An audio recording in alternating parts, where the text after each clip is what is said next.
Okay, welcome to the group Learning Love, a 30-day devotional for wounded hearts. This book was written by myself and my sister, and today's the introduction to it. I'm going to give you some time to sign up so that once we get started, then everybody can be on board. So I'll have an event date that will be our start date.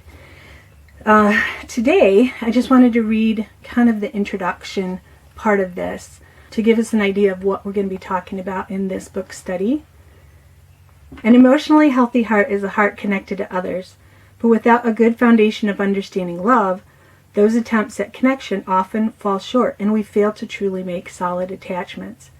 If that sounds like you, then you're in the right place to begin this journey.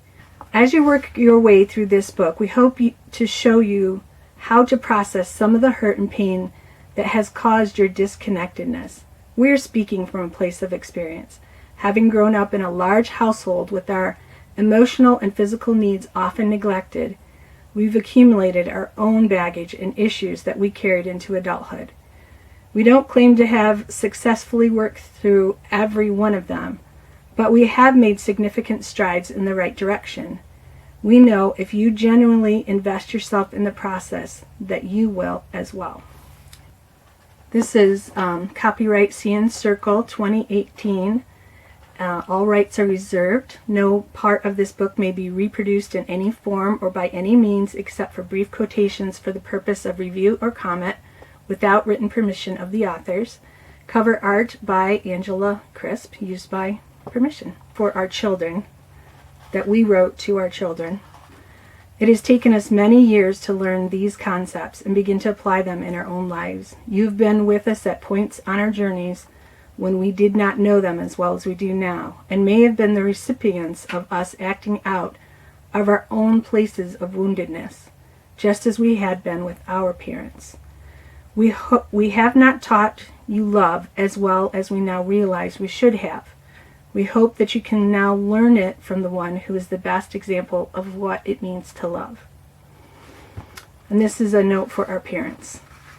Love was not a part of your vocabulary any more than it was a part of your parents' vocabulary. We understand that and prefer to move forward in relationships grounded in the love of God rather than live in a place of blaming you for any lack of love we may have felt growing up. We honor you and love what we've inherited from you. A strong work ethic, and a value for living integral and moral lives. Thank you. Sharon Letson and Chris Glatzel. I'm just going to go through the introduction, and both myself and Chris wrote an introduction from our own point of view. The title of this book is Learning Love, not Learning to Love, because we feel that you must know what love is before you can learn to apply it in any situation. Learning love comes from the idea that for those of us who are brought up in households without a solid foundation of love, it is very easy to get confused about what love is. Many of us were never shown love in a tangible way as children. It's impossible to give away something that we don't possess. Therefore, we must learn what love is and experience it before we can show it to ourselves and others. My siblings and I often joke that we were raised by wolves. That is our way of dealing with the reality of our upbringing, which involved a lot of time caring for ourselves. We know now as adults that our parents did the best they know how. There were just a lot of kids, which my mother wanted, but my father didn't. A lot of fighting between our parents, a permissive mother who didn't know how to discipline, whose own emotional needs were not met, an authoritarian father who knew only the value of a hard day's work, who was gone most of the time, but angry when he was there.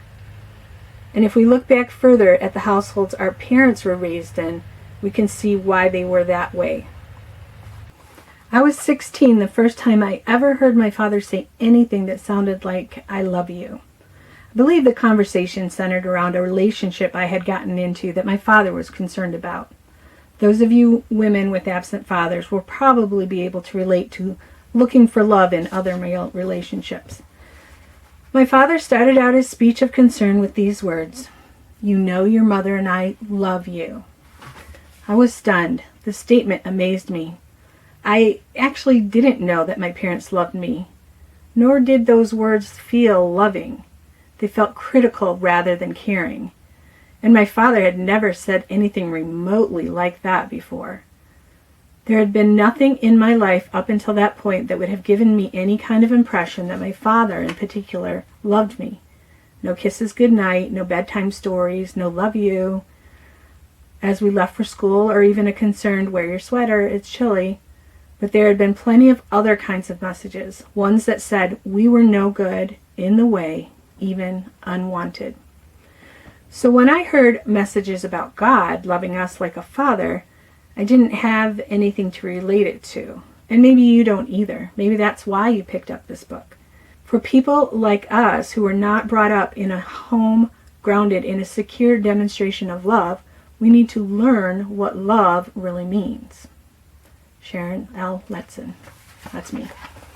Okay, this is a part my sister wrote for her introduction. As adults, we all know what we should think, but for most of us, there is this residue of junk left from when we were kids that pops up in the most inappropriate places and causes havoc. Sometimes we overreact to circumstances that wouldn't normally warrant the caustic emotions we are having. That's when we need to dig down and discover the lie behind it and ask Father God to replace it with the truth. Once we have a revelation from God regarding the lie and the truth, we can then begin to be transformed by the renewing of our minds. Do not conform to the patterns of this world's thinking, but be transformed by the renewing of our minds. The world's thinking is contrary to God's, so we need to change the way we think. Romans 12:2, paraphrased. Most of those lies exist in our subconscious and come to the surface only occasionally. When they do, it's a good opportunity to expose them to the light, to bring every thought captive, as it says in 2 Corinthians 10:5. We demolish arguments and every pretense that sets itself against the knowledge of God, and we take captive every thought to make it obedient to Christ. New International Version. Dr. Carolyn Leaf describes this process in her books and videos as the mind changing the brain.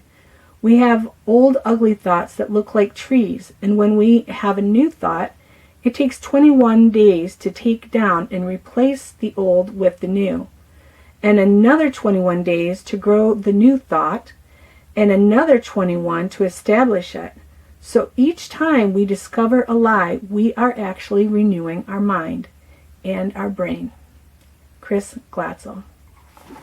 I hope that you join us for this spring-summer book study, Learning Love, a 30-day devotional for wounded hearts. And sign up in the group now so that we can have confidential, private conversations as we react to each day's devotional. Thank you.